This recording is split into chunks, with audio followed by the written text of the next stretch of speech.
திமுகவின் கதை முடிந்தது. இன்னும் 5 அமாவாசைதான். அதுவரைதான் திமுக ஆட முடியும். கள்ள ஓட்டை நம்பியுள்ள கட்சி திமுக என ஜெயக்குமார் சொல்லியிருக்காரு. சற்று முன் கிடைக்கப்பெற்ற முக்கியமான செய்திகள். தேர்தலுக்கு இன்னும் 5 அமாவாசைதான் உள்ளதால் அதுவரை மட்டும்தான் திமுகவில் ஆட முடியும் என முன்னாள் அமைச்சர் ஜெயக்குமார் கடுமையாக விமர்சிச்சிருக்காரு. மேலும் முதல்வருக்கு எஸ்ஐஆர் என்றா அலர்ஜி தான். மக்களை திசை திருப்பவே எஸ்ஐஆருக்கு எதிராக திமுக சார்பில் அனைத்து கட்சி கூட்டம் நடத்தப்படுகிறது என்றும் ஜெயக்குமார் குற்றம் சாட்டியிருக்காரு.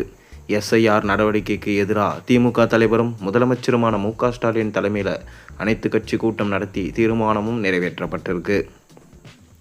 இந்நிலையில் தமிழகத்தில் நாளை தொடங்க உள்ள வாக்காளர் பட்டியல் தீவிர திருத்த பணி குறித்து சென்னையில் முன்னாள் அமைச்சர் ஜெயக்குமார் செய்தியாளர்களை சந்தித்து பேசினார். அப்போது திமுக கூட்டணி கட்சி கூட்டத்தை நடத்திவிட்டு அனைத்து கட்சி கூட்டத்தை நடத்தியதா முதல்வர் ஸ்டாலின் மார்த்தட்டி கொள்கிறார். முதலமைச்சருக்கு எஸ்ஐஆர் என்றாலே அலர்ஜி தான். மக்களை திசை திருப்ப வேண்டும் என்ற எண்ணத்தில் திட்டமிட்டு பொய் பிரச்சாரத்தை அரங்கேற்றியிருக்காரு.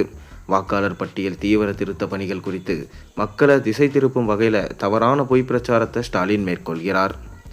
இறந்தவர்களுக்கு வாக்குரிமை இருந்து இருப்பவர்களுக்கு வாக்குரிமை இல்லாதது ஜனநாயக கேலிக்கூத்து. அதை மாற்றுவதற்காகவே எஸ்ஐஆரை நாங்கள் வரவேற்கிறோம். தேர்தல் ஆணையத்தின் நடவடிக்கையிலும் நியாயம் இருப்பதால தான் அதிமுக ஆதரிக்கிறது. ஒவ்வொரு சட்டமன்ற தொகுதியிலும் இறந்தவர்கள் குடிபெயர்ந்தவர்கள் வாக்குகளை வாக்களிக்கும் சூழ்நிலை உள்ளது. இதை முறையாக கண்காணிக்கவில்லை. கள்ள ஓட்டு போட்டு பூத்தை கைப்பற்றுவது தான் திமுகவின் வேலை. கள்ள ஓட்டு இறந்தவர்கள் குடிபெயர்ந்தவர்கள் ஆகியோரின் வாக்குகளை நம்பிதான் திமுக உள்ளது. அதனால தான் எஸ்ஐஆரை கண்டு ஸ்டாலின் வானத்திற்கும் பூமிக்கும் குதிக்கிறார். அனைத்து கட்சிகளுக்கும் பாக முகவர்கள் உள்ள நிலையில் தேர்தல் ஆணையத்தின் நடவடிக்கையில் சந்தேகம் இருந்தால் கேள்வி கேட்கலாம், எதிர்த்து முறையிடலாம். வெளிப்படைத்தன்மையோடு உண்மையான வாக்காளர் பட்டியல் வெளிவருவதற்கு திமுக ஏன் பயப்பட வேண்டும்?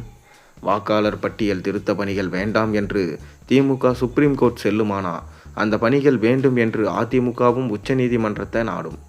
மக்களை நம்பாமல் கள்ள வாக்குகளை நம்பியுள்ள திமுகவுக்கு தேர்தல் ஆணையத்தின் எஸ்ஐஆர் ஆப்பு வைக்க போவதால் திமுகவினர் கொதித்து போயிருக்காங்க.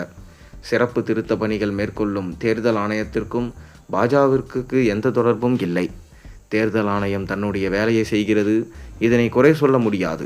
பாஜகவிற்கு நான் வக்காலத்து வாங்கவில்லை. அதிமுக தாவேகா கூட்டணி குறித்து தற்போது கருத்து தெரிவிக்க முடியாது. கூட்டணி அமைந்தா எடப்பாடி பழனிசாமி விஜயை அழித்து விடுவார் என்ற டிடிவியின் கருத்து அவருடைய சொந்த கருத்தாகும். தேர்தல் நேரத்தில் தான் கூட்டணி குறித்து முடிவெடுக்கப்படும்.